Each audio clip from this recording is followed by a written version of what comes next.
Direito e saúde pública. A dose certa para sua atualização a qualquer tempo e em qualquer lugar. Olá, eu sou Luciano Oliveira, promotor de justiça, coordenador do Centro de Apoio Operacional das Promotorias de Justiça de Defesa da Saúde, o CAU Saúde do Ministério Público de Minas Gerais. Eu sou Cristiane Antunha e esse é o podcast Direito e Saúde Pública, a dose certa para sua atualização a qualquer tempo e em qualquer lugar. No episódio de hoje, o assunto é a Atenção Primária à Saúde, APS. A APS é tida como a porta de entrada preferencial para os usuários do SUS. Dr. Luciano vai explicar por que ela é tão relevante, como o MP pode contribuir para sua eficácia e vai também trazer outros assuntos relacionados ao tema. Dr. Luciano, eu começo então a nossa conversa perguntando o básico: o que é APS? A atenção primária à saúde, ela é um nível de atenção à saúde que é tido como porta de entrada dos sistemas de saúde. Ela é aquele nível de atenção de caráter ambulatorial, então não estou falando de cuidados hospitalares, voltado para atender a maior parte das necessidades de saúde de uma população. Então, ela deve ser bastante abrangente em termos das condições de saúde que ela acolhe. Ela deve ser longitudinal, ou seja, acompanhar a pessoa ao longo de toda a sua vida, e ela deve também buscar a criação de vínculos, no sentido de que o profissional da saúde ele deve conhecer aquele usuário que está vinculado até ele e, com isso, compreender o seu modo de vida para adotar ou sugerir ações, medidas de promoção à saúde, ou seja, aquelas que busquem promover bem-estar, independente da pessoa estar doente, ações de prevenção à saúde, ações de atenção, de cuidado propriamente dito, e, por fim, as de reabilitação e cuidados paliativos. Então, é extremamente estratégica a atenção primária e tem um papel fundamental para os sistemas de saúde, em especial os sistemas universais. A literatura aponta que 85% das necessidades de saúde de uma população podem ser atendidas no âmbito da atenção primária à saúde. E no sistema inglês, a literatura mostra que 90% das demandas se iniciam e se encerram no âmbito da atenção primária. Daí a gente entende como que ela é importante, como que ela é abrangente, ela acolhe o maior número das demandas de uma população. A ideia, então, é cuidar das pessoas em vez de tratar doenças? Assim, o paciente é tratado de maneira holística? Exatamente. O olhar para o paciente da atenção primária deve ser um olhar para a sua condição biopsicossocial. Então, e mais, a atenção primária ela envolve ações individuais, mas também familiares e coletivas, voltadas para a comunidade. Então, ela não busca apenas cuidar da pessoa quando acometida de uma doença. Ela independe dessa condição da pessoa ter algum tipo de enfermidade. Os profissionais de saúde falam, não existe alta da atenção primária, porque ela cuida da pessoa independente da sua condição. Então, tem situações bastante interessantes, para a gente citar da atenção primária brasileira, por exemplo. Eu conheço profissionais que promovem grupos operativos com pessoas idosas para tratar de hipertensão e assim promover hábitos saudáveis, evitar a ingestão de sódio. E aí o profissional que é criativo, ele se destaca e ele consegue fazer a diferença na população. Eu conheço um profissional que, por exemplo, ele organizou uma cozinha na unidade básica de saúde para ensinar as pessoas a como cozinhar uma comida saborosa com pouco sódio. Ele está atacando o quê? Está atacando a prevenção, um hábito que é terrível para quem tem hipertensão, que é consumir sódio, mas não pela via da imposição, da advertência, não, pela via da orientação, o que é muito interessante. Seria uma medicina preventiva. Exatamente, preventiva e promocional, que é antes de se ter qualquer risco para a saúde de uma pessoa, de uma comunidade. Doutor Luciano, ela então contribui para a redução dos custos na saúde? Sim. A atenção primária, ela é essencial porque, como eu disse, ela é a porta de entrada preferencial do sistema. Então, em primeiro lugar, né, que alguém deve buscar quando está no território, quando tem alguma necessidade de saúde, é a atenção primária, né? Aqui no Brasil, as unidades básicas de saúde, a estratégia saúde da família. Então, como ela é a porta de entrada, né? Em inglês fala que ela é o porteiro, gatekeeper, ela acolhe. E nesse ponto, né, como 85%, ou lá no sistema inglês 90% das demandas vão ser atendidas na atenção primária, ela tem uma função de filtro. Ela filtra a demanda que vai para as especialidades. Quando ela filtra a demanda que vai para as especialidades, primeiro, ela organiza os fluxos e ela impede que haja uma pressão ou acesso a cuidados especializados de forma desnecessária. Então, ela reduz a pressão nos especialistas, ela reduz a pressão de exames complementares. E com isso, os estudos mostram, né, que os exames, a medicina especializada, que é para condições de saúde muito específicas, ela tem custos muito mais altos. Quando a atenção primária retém essa população que ela tem condição de cuidar, ela evita esses custos mais altos e com isso ela contribui para a redução dos custos globais dos sistemas de saúde. Então ela é estratégica do ponto de vista do cuidado com as pessoas, que a gente está cuidando das pessoas para evitar que elas adoeçam ou que tenham formas graves das suas doenças, e ao mesmo tempo ela é estratégica do ponto de vista da gestão, né, de organizar os fluxos essenciais, e é estratégica do ponto de vista econômico, porque ela reduz os custos globais. Mas então ela não é interessante para todo mundo?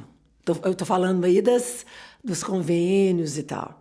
Hoje ela não é interessante para quem desempenha a medicina altamente especializada, né?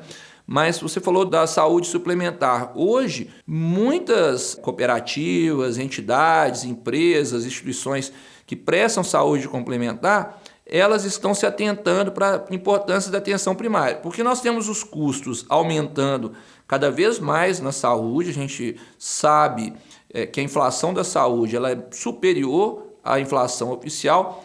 E com isso, né, se a saúde suplementar, assim como a saúde pública, consegue cuidar do seu usuário, do seu cliente, antes que ele adoeça, e com isso evitar a atenção especializada de alto custo, ela também reduz, e isso também é importante para a sua saúde financeira, né, para a autossuficiência dos planos e seguros de saúde. Quais são os países que utilizam a APS para estruturar seus sistemas de saúde? Bom, quando a gente fala em sistemas de saúde, né, nós temos sistemas de saúde de característica universal, de acesso universal, em que a saúde é um direito de cidadania, eu não tenho que comprovar nenhum pré-requisito para acessar o sistema, né, que é o caso, em primeiro lugar, do sistema inglês, que é pioneiro em relação a isso, com o NHS, o sistema de saúde brasileiro, o sistema de saúde português, e nesses sistemas, a atenção primária tem um papel estruturante, que é o papel de porta de entrada, de organização e de coordenadora do cuidado, no sentido de que a pessoa pode ter acesso à atenção especializada, mas ela deve retornar à atenção primária exatamente para que ela desempenhe esse papel de conhecer a pessoa, conhecer todas as condições de saúde dessa pessoa, do seu grupo familiar e poder então ser mais assertiva, né, e mais cuidadosa. Nós temos outros países, né, que trabalham na lógica do seguro social, ou seja, prestam atenção à saúde para aqueles que são segurados de um sistema de previdência social, por exemplo, e um país pioneiro nessa lógica é a Alemanha. O sistema é financiado por meio de contribuições dos empregados e dos empregadores, e quem tem acesso aos serviços são essas pessoas seguradas. É o que acontecia com o Brasil antes do SUS, na época do INAMPS, por exemplo. E aí esses sistemas, algumas vezes, eles não colocam a atenção primária como porta de entrada. Às vezes eles têm atenção primária, mas a pessoa pode ir direto ao especialista. Isso prejudica o papel da atenção primária como coordenadora do cuidado. E por outro lado, nós temos sistemas de saúde de proteção residual, né, como é o caso do sistema americano, em que as populações protegidas pelo governo, por sistemas de saúde pública, são populações muito específicas. Então essa lógica de ter uma rede de atenção primária que trate da maior parte das necessidades de saúde da população, ela fica prejudicada. né? Mas a atenção primária é extremamente estratégico e a Organização Mundial de Saúde coloca, né, que a forma de se buscar uma cobertura universal, ou seja, que todas as pessoas consigam ter acesso a serviços de saúde, passa muito por ter uma atenção primária robusta, eficiente e resolutiva, porque eu consigo, então, ter custos mais racionalizados. O Ministério Público tem alguma orientação para os seus membros relacionados à atuação na APS? Sim. Em primeiro lugar, né, nós temos a recomendação do Conselho Nacional do Ministério Público estabelecendo parâmetros e propondo parâmetros de atuação para os membros do Ministério Público na atenção primária. O Plano Nacional de Atuação Ministerial em Saúde Pública, que não é um documento vinculante, mas é um documento orientativo que vem da Comissão Permanente de Direito à Saúde do Conselho Nacional de Procuradores Gerais, ele também orienta que os membros do Ministério Público deem uma prioridade à atenção primária. Então, a atenção primária, por esse papel estruturante, ela está sim, né, há uma orientação sim que o Ministério Público dê um olhar prioritário para esses cuidados. E já existe algum levantamento sobre os resultados da atuação? Aqui em Minas Gerais, né, nós tivemos um plano geral de atuação, né, porque aqui em Minas a atenção primária, dentro do nosso planejamento estratégico, ela é um dos objetivos prioritários. E como desdobramento desse planejamento estratégico, no plano geral de atuação, nós colocamos lá como uma estratégia atuar para o fortalecimento e para a expansão da rede de atenção primária, em especial a estratégia Saúde da Família, que é a estratégia apontada como prioritária pelo Ministério da Saúde. E o Ministério Público de Minas vem atuando no que se refere a garantir equipes completas da estratégia Saúde da Família e equipes que estejam efetivamente disponíveis. Aqui no Brasil, o Ministério da Saúde propõe, nós trabalhamos com a loja de equipes multidisciplinares, que devem ter no mínimo um médico, um enfermeiro, um técnico auxiliar de enfermagem e os agentes comunitários de saúde, que tem uma função essencial, que é ir ao território, conhecer o território e trazer o usuário para a atenção primária. Então, no nosso projeto, nós propomos, e os nossos ouvintes podem identificar lá na página do CAU Saúde, nós propomos um roteiro em que o promotor deve partir do diagnóstico das equipes de saúde da família que existem no território, se essas equipes estão completas, se essas equipes estão efetivamente disponíveis, dialogando com a comunidade, indo às unidades básicas, todo esse material está lá disponível. Nós começamos essa ação em 2021 e procuramos monitorar os resultados. Nós tivemos aí respostas de 91 colegas que informaram, a atuação em 134 municípios de Minas. Com isso, foi feita a fiscalização de 420 equipes de saúde da família, sendo que foram encontradas irregularidades, ou seja, equipes incompletas em 67, e os colegas têm adotado todas as medidas necessárias para que essas equipes estejam, então, completas e estejam efetivamente disponíveis, ou seja, que o cidadão vá na unidade básica, na unidade de estratégia de saúde da família e encontre lá o profissional para atendê-lo. Sempre muito bom ter a sua companhia aqui no estúdio, doutor Luciano. Prazer é meu de estar aqui com você, Cris. O roteiro desse episódio é de Luciano Moreira, coordenador do Centro de Apoio Operacional das Promotorias de Justiça de Defesa da Saúde, do MPMG.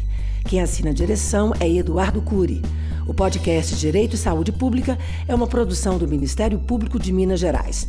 Está disponível no Spotify e também na Rádio MP. Até o próximo episódio.